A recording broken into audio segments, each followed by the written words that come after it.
Mobile گر نہ جائے.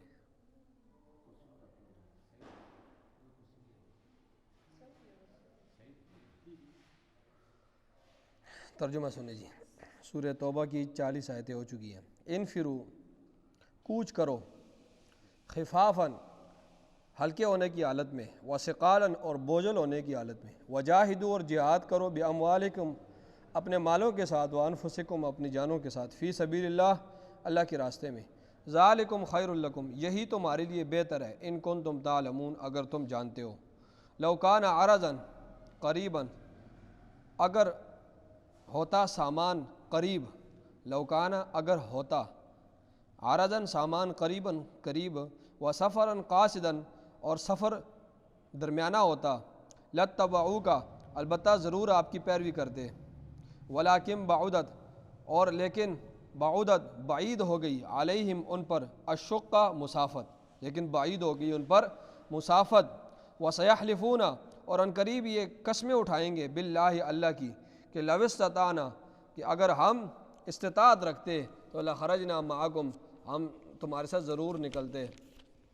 واللہ یہلکون انفسہم یہ لوگ اپنے نفسوں کو ہلاک کرتے ہیں. واللہ یعلم اور اللہ جانتا ہے، انہم لکاذبون بے شک یہ جھوٹے ہیں.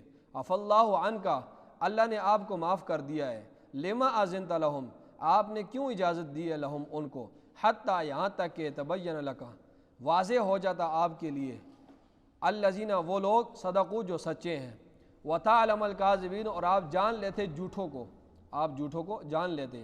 لا یستأذنک الذین نہیں رخصت طلب کرتے آپ سے، الذین وہ لوگ، یؤمنون باللہ جو ایمان لاتے ہیں اللہ پر، والیوم الاخر اور آخرت کے دن پر، ان یجاہدوا اس بات سے کہ وہ جہاد کرے، باموالہم اپنے نفس مالوں کے ساتھ، وانفسہم اپنے نفسوں کے ساتھ، واللہ علیم بالمتقین اور اللہ خوب جانتا ہے پرہیزگاروں کو. یہ ان آیات کا ترجمہ ہوا. اس کی تفسیر بھی سن لیں. دیکھیں کل جس طرح بات ہوئی تھی غزوہ تبوک کے حوالے سے، ساری بات کل ہو گئی تھی، تو یہاں سے بھی وہی باتیں ہیں، اور یہاں سے منافقین کا آگے تذکرہ چل رہا ہے. جس طرح میں نے آپ کو یہ بات کہی تھی کہ غزوہ تبوک یہ جو غزوہ تھا گرمی میں تھا، شدید گرمی تھی، اور دوسری یہ تھی کہ مسافت بھی کافی لمبی تھی، مسافت کافی لمبی تھی. غزوہ بھی گرمی میں تھا، مسافت بھی یعنی دور تھا کافی، 1000 میل یا 800 میل کی مسافت پر تھا، ادھر جانا تھا پیدل، اور سواریاں بھی کم تھیں، سواریاں بھی کم تھی، اور بھی کافی یعنی جان مال کی مشقت تھی، ہر قسم کی مشقت تھی.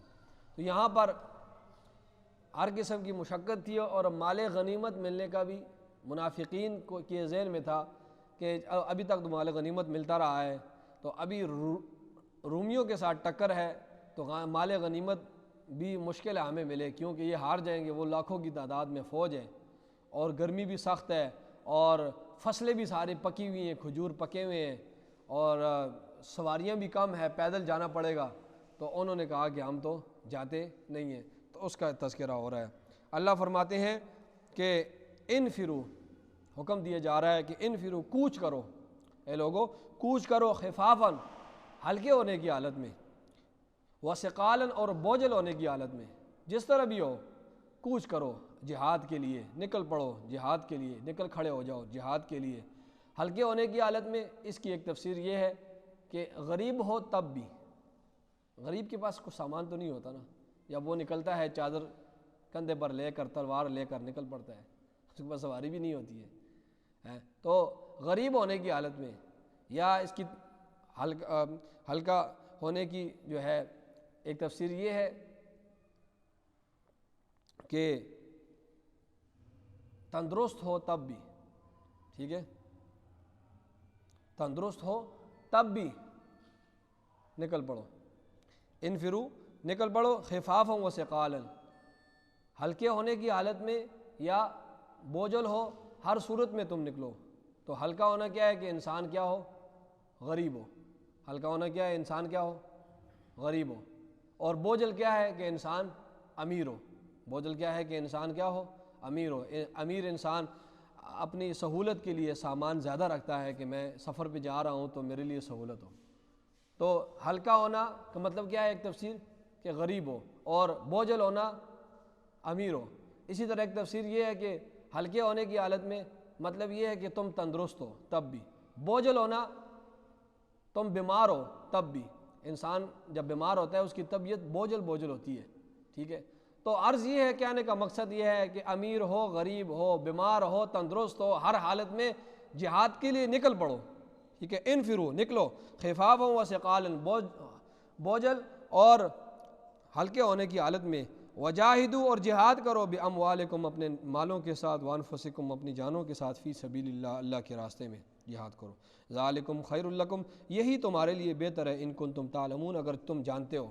جب تمہاری آنکھیں بند ہوں گی اور جہاد کے جو مراتب اور جو ملیں گے درجے جنت میں جب وہ پتہ چلیں گے تو پھر کہو گے ہائے کاش ہم بھی جہاد کر لیتے ہیں.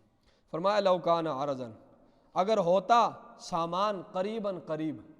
اگر ان منافقین کو ان کو یہ پتہ تھا کہ سامان مال غنیمت ملنے والا نہیں ہے. اللہ فرماتے ہیں لو کان عرضا قریباً اگر ہوتا سامان قریب، یعنی ان کو پتہ ہوتا کہ ہمیں سامان ملے گا. وسفرا قاصدا اور سفر ہوتا درمیانہ تو لتبعوک تو البتہ یہ ضرور آپ کی پیروی کرتے ہیں، یہ منافقین آپ کی ضرور پیروی کرتے ہیں. ولکن بعدت علیہم الشقہ لیکن بعید ہو گئی علیہم ان پر الشقہ مسافت، بعید ہو گئی ان پر مسافت. انہیں پتہ ہے کہ سفر بہت لمبا ہے اور مال ملنے والا نہیں ہے. اللہ فرماتے ہیں اگر مال غنیمت کو ان کو یقین ہوتا مال غنیمت ملے گا اور سفر بھی قریب ہوتا تو پھر یہ ضرور آپ کی پیروی یہ منافقین کرتے. اللہ آگے فرما رہے ہیں وَسَيَحْلِفُونَ بِاللَّهِ ان قریب ہی آپ کے سامنے قسمیں اٹھائیں گے اللہ کی. لَوِ اسْتَطَعْنَا اگر ہم استطاعت رکھتے اے نبی لَخَرَجْنَا مَعَكُمْ ہم آپ کے ساتھ نکل پڑتے.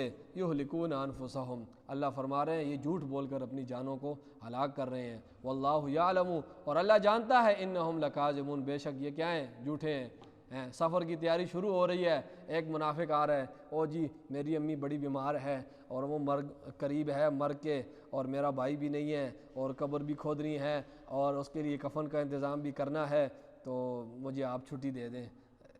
آپ سے فرمایا کہ ٹھیک ہے، نہیں جاتے ہو تو ٹھیک ہے. دوسرا آتا ہے وہ کہتا ہے جی میرا غلام تھا وہ بھاگ گیا ہے اور اب جو ہے فصل بھی تیار ہے اور میرے پاس بیل بکریاں بھی ہیں، اونٹ بھی ہے، ان کو بھی سنبھالنا ہے، فصل کی کٹائی بھی ہے، یہ سارا کچھ ہے، مجھے اگر آپ اجازت دے دیں تو آپ سے فرمایا کہ ٹھیک ہے. اب یہ ہیلے بہانے اللہ فرما رہے ہیں یہ جھوٹ بول کر اپنے آپ کو ہلاک کر رہے ہیں. اللہ جانتا ہے کہ یہ کیا ہیں جھوٹے ہیں. آگے اللہ فرمایا عفا اللہ عنک اللہ نے آپ کو معاف کر دیا. لما اذنت لهم آپ نے کیوں اجازت دی انہیں، حتیٰ یہاں تک کہ یتبین لک الذین صدقوا یہاں تک کہ واضح ہو جاتے لکا آپ کے سامنے الذین وہ لوگ صدقوا جو سچے ہیں، وتعلم الکاذبین اور آپ جھوٹوں کو جان لیتے. آپ نے کیوں اجازت دی ہے؟ انہوں نے تو کسی قیمت میں بھی جانا نہیں تھا، ان منافقین نے کسی بھی قیمت میں جانا نہیں تھا. اب یہ آپ کی اجازت کو بطور سند کے استعمال کریں گے، کہیں گے بھائی رسول اللہ صلی اللہ علیہ وسلم نے ہمیں اجازت دے دی ہے. تو اللہ فرما رہے ہیں اے نبی آپ نے کیوں اجازت دی ہے؟ انہوں نے جانا پھر بھی نہیں تھا، آپ اجازت نہ دیتے پھر یہ کھل کر سامنے آتے کہ رسول اللہ صلی اللہ علیہ وسلم کی نافرمانی کی ہے. اب یہ کیا کرتے ہیں؟ اب یہ دو کام کرتے ہیں. ایک تو لوگوں کو بتاتے ہیں بھائی ہمیں تو رسول اللہ صلی اللہ علیہ وسلم نے اجازت دی ہے اس لیے ہم نہیں جا رہے. دوسرا یہ ہے کہ ہم پھر دوسروں کو کہتے ہیں کہ دیکھو ہم نے مسلمانوں کو کس طرح دھوکہ دیا ہے، ہم نے کس طرح دھوکہ دیا ہے، یہ بہانہ بنا کے ہم رہ گئے. فرمایا آپ نے کیوں اجازت دی ہے؟ آپ کے سامنے کھل جاتے وہ لوگ جو سچے تھے، یعنی جنہوں نے جانا تھا وہ چلے. وتعلم الکاذبین اور جھوٹے آپ معلوم ہو جاتا کہ کون کون سے جھوٹے ہیں. اور یہاں پر اللہ رب العزت نے تنبیہ کی ہے آپ صلی اللہ علیہ وسلم کو کہ آپ نے کیوں اجازت دی ہے، آپ نے اجازت نہیں دینی تھی. تنبیہ مقصد تھا، لیکن تنبیہ سے پہلے اللہ کا محبت برا انداز دیکھیں. اللہ نے پہلے کہا ہے کہ اللہ نے آپ کو معاف کر دیا. اگر پہلے تنبیہ فرماتے اور معافی کا اعلان بعد میں ہوتا تو یہ جو درمیانی کیفیت تھی یہ آپ صلی اللہ علیہ وسلم پر کیا گزرتی یہ اللہ کو علم ہے. ٹھیک ہے، اللہ معاف بعد میں کر دے اور پہلے تنبیہ فرما دیتے تو یہ جو درمیان کی کیفیت جو رسول اللہ صلی اللہ علیہ وسلم پر کیا گزرتی وہ تو اللہ کو علم تھے. اس لیے اللہ نے پہلے کہہ دیے اے نبی ہم نے آپ کو معاف کر دیا، پھر آگے تنبیہ فرمائیے، فرمایا لا یستاذنک الذین، اجازت طلب نہیں کرتے آپ سے، الذین وہ لوگ یؤمنون باللہ جو ایمان لاتے ہیں اللہ پر، والیوم الآخر اور آخرت کے دن پر، ہیں ان اس بات کی کہ یجاہدوا وہ جہاد کریں باموالہم وانفسہم اپنے مالوں اور اپنے جانوں کے ساتھ، اور واللہ علیم بالمتقین اللہ خوب جانتا ہے پرہیزگاروں کو۔ تو یہ منافقین سارے رہ گئے تھے جنگ میں، سوائے 10 12 14 کے وہ چلے گئے تھے ساتھ، باقی سارے رہ گئے تھے۔ اور یہ اتنی مشکل جنگ تھی کہ ادھر پہنچ کر پانی ختم ہو گیا ان کے پاس، مسلمانوں کے پاس، اور آواز لوگ مرنے لگے، آواز لگی کہ کسی کے پاس پانی ہے، تو صحابہ دوڑے چاروں طرف، پانی نہیں ہے۔ پھر ذہن میں آیا صحابہ کے کہ صحابہ مر رہے ہیں پیاس کی وجہ سے، اس طرح کرو اونٹ کو ذبح کرو۔ انہوں نے پھر اونٹ ذبح کیا، اونٹ کو ذبح کر کے اونٹ کی اوجری نکالی، اوجری نکال کر اوجری کو جو ہے وہ نچوڑ کر وہ جو ہے وہ صحابہ جو ہے اس سے پانی نکلتا، اور پھر جو ہے وہ صحابہ نے جو ہے دوسرے جو پیاس سے مر رہے تھے انہیں پلایا وہ پانی۔ حالت اضطراری تھی، اجازت تھی اس وقت، ٹھیک ہے، یعنی اتنی مشقت جو آخری جنگ تھی بڑی مشقت دہ جنگ تھی۔ آمین، الحمدللہ رب العالمین والعاقبۃ للمتقین والصلاۃ والسلام علی سیدنا ربنا آتنا فی الدنیا حسنہ وفی الآخرۃ حسنہ وقنا عذاب النار صلی اللہ علیہ وسلم۔